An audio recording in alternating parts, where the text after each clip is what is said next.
बिस्मिल्लाहिर्रहमानिर्रहीम। फ़रोग़ एक ताबी थे। ऐलान जंग हुआ, जहाद की आवाज़ें चल रही थी। उन्होंने अपनी बीवी से कहा कि अल्लाह के रास्ते में जाना चाहता हूँ, चला जाऊँ। बीवी ने कहा कि मैं अकेली हूँ, हामला भी हूँ, मेरा क्या बनेगा। फरमाया तेरा और आने वाले बच्चे का अल्लाह निगहबान है।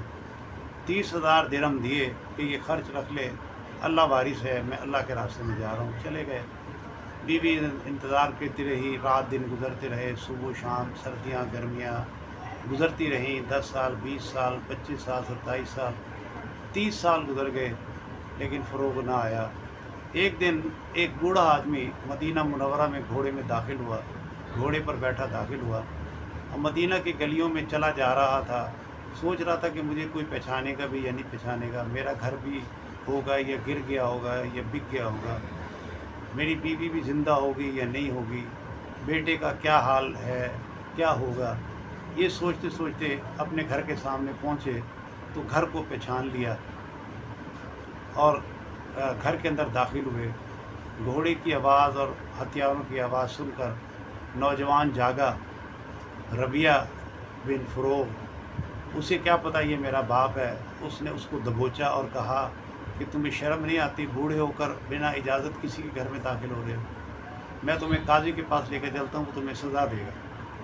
वो गड़बड़ा गए, सोचा हो सकता है गलत घर में आ गया हूँ। कहने लगे कि मैं असल में अपना घर समझा था, शायद गलती हो गई। उससे और गुस्सा आया नौजवान को, एक तो गलत बग़ैर इजाज़त दाखिल हुए और फिर इसको अपना घर भी कह रहे हो, चलो मैं तुम्हें काजी के पास लेकर चलता हूँ। अभी वो मुड़े ही थे कि ऊपर से उसकी माँ ने जब देखा तो फ़रोग़ की चेहरा उसकी नाकों के सामने आ गया। 30 साल के दरीचे खुल गए। वो बहारें, वो दिन, वो रात नज़र आँखों के सामने आने लगे। उसके मुंह से एक चीख निकली। उधर फ़रोग़ ने उधर देखा तो खिड़की में रबिया खड़ी थी। उसकी आंखों से आंसू जारी हो गए। माँ ने बेटे से पूछा ये किससे उलझ रहे हो। उसने कहा इस बूढ़े आदमी से।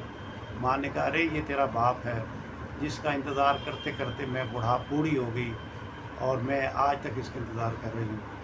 फिर माफ़ी तलाफ़ी हुई, बैठे, बातचीत हुई।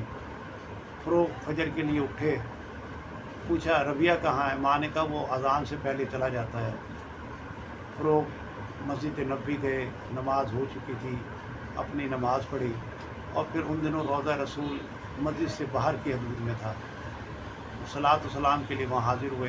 पलट कर देखा तो एक बड़ा मजमा बैठा हुआ है और कोई नौजवान दर्स हदीस दे रहा है। दूर से पहचान ना सके ये कौन है, वहीं बैठ के सुनने लगे। जब दर्स ख़त्म हुआ तो साथ बैठे हुए नौजवान से पूछा ये कौन है। उसने कहा आप नहीं जानते, ये रबिया बिन फ़रोग़ है, शायद आप मदीने में नए हैं। उसने कहा नया तो नहीं हूँ, बहुत देर बाद आया हूँ। उसने कहा ये सुफियान सूरी के उस्ताद हैं, अबू हनीफ़ा के उस्ताद हैं, बहुत बड़े आलिम हैं।